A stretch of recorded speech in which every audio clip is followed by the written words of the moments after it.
मैं आपको कोरोना से बचने के लिए 10 उपाय बताने जा रही हूँ जो कि अभी तक किसी ने नहीं बताए हैं। कोरोना से बचने के लिए सब में ज्यादा जरूरी है सोशल डिस्टेंसिंग। आप 2 फुट की दूरी बनाकर रखें सबसे। उसके बाद है मास्क, कहते हैं ना 2 गज की दूरी मास्क से जरूरी। मास्क का उपयोग आप ज्यादा से ज्यादा करें।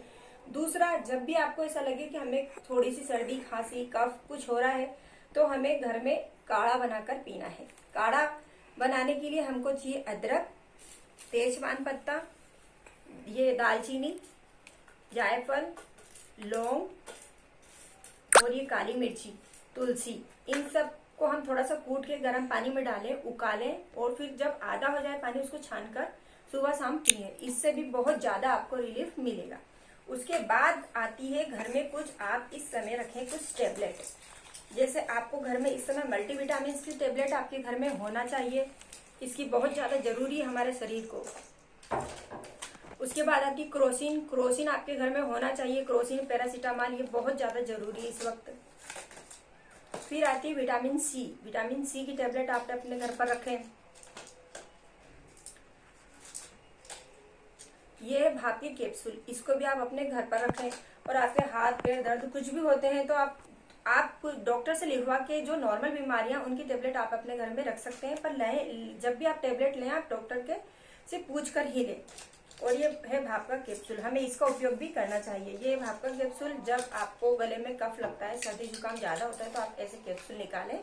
इस कैप्सूल को आप, ये होती है भाप लेने की मशीन, इस भाप की मशीन में इस तरीके से डालें, प्लग आप लगा दीजिए। जब इसमें से भाप आएगी तो आप इस तरीके से एक तौलिया डालकर भाप लें। ये भाप लेने से आपको बहुत ज्यादा रिलीफ होगा। जितना भी कफ जमा है आपके अंदर वो सारा कफ धीरे धीरे पिघल के आपकी बॉडी से बाहर निकल जाएगा और आपको बहुत सांस लेने में जो प्रॉब्लम होती है उससे आप निजात मिल जाएगा।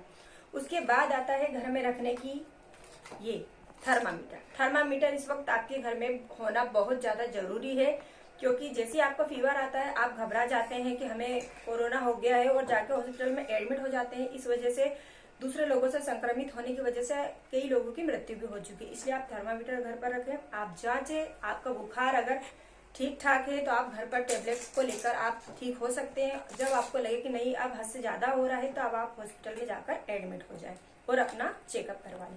उसके बाद आता है बीपी। आपने देखा होगा जब हमें कोई बीमारी होती है या अभी कोरोना की बात सुनते ही हमारा दिमाग बहुत ज्यादा वो होने लगता है, डिस्टर्ब हो जाता है कि कहीं हमें ना हो जाए, और अगर हो गई तो परिवार का क्या होगा, बच्चों का क्या होगा। तो इसलिए इन सब डिप्रेशन की वजह से बीपी हमारा हाई लो होता रहता है और हम बहुत ज्यादा घबरा जाते हैं। इसलिए हमें घर में इस वक्त बीपी की मशीन हमारे घर में होना बहुत जरूरी है, ताकि हम सुबह शाम दोपहर समय समय पर अपना बीपी चेक करते रहें और हमें हॉस्पिटल जाने की नौबत ना आए। जब ज्यादा बढ़ जाए तभी हम हॉस्पिटल जाए। उसके बाद आती है शुगर की मशीन। आप अपने घर में शुगर की मशीन रखें। ये है शुगर की मशीन। इससे आप घर पर रहकर अपना शुगर का चेकअप कर सकते हैं, जिससे कि आपको पता चले कि आपका शुगर लेवल कम है या ज्यादा है। ज्यादा हो रहा है तो आप किसी भी डॉक्टर से बात कर सकते हो। शुगर की टेबलेट भी आप अपने घर पर रखें अगर आपको प्रॉब्लम है तो। और उसके बाद आता है योग। योग में बहुत ज्यादा ताकत है।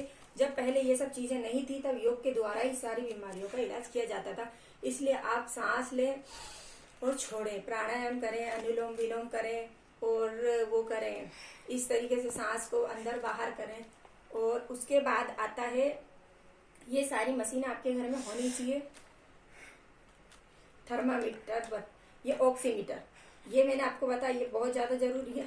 थर्मामीटर आपके घर होना बहुत जरूरी है। बीपी की मशीन होना बहुत जरूरी है। शुगर की मशीन होना, ये भाप लेने की मशीन होना जरूरी है। योग आपका जरूरी है। नींबू पानी दिन भर पिए आप और योग करें और सोशल डिस्टेंसिंग का पालन करें। यही सब चीजें आपके लिए जरूरी है। आप इन सब चीजों को अपने घर में रखें और आप कोरोना से आप अपना खुद का स्वयं का बचाव करें। इस बुरे वक्त पे ना आपके पड़ोसी घर वाले कोई काम नहीं आएंगे। स्वयं के डॉक्टर खुद बने। जब बीमारी हद से ज्यादा हो तो आप हॉस्पिटल जाकर एडमिट हो जाएं। नमस्कार।